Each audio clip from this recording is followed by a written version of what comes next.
আল্লাহ রাব্বুল আলামিন তিনি রহমান, তিনি রহিম, আমাদেরকে ক্ষমা করার জন্য তিনি অপেক্ষায় আছেন। দেখি আমার বান্দা আমার কাছে ক্ষমা চাই কিনা।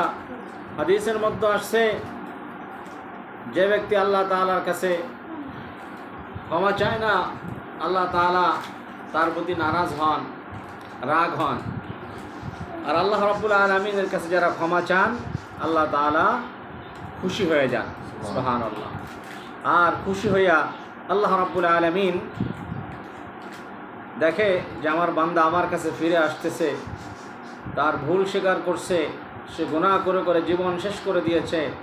আজ কোথাও নাই আসমানে জমিনে আমি ছাড়া তাকে কে মাফ করবে। সুতরাং সে যখন আমার কাছে আসছে, সকলের দরজা বন্ধ হয়ে গেল, আমার রহমতের দরজা খোলা রয়েছে।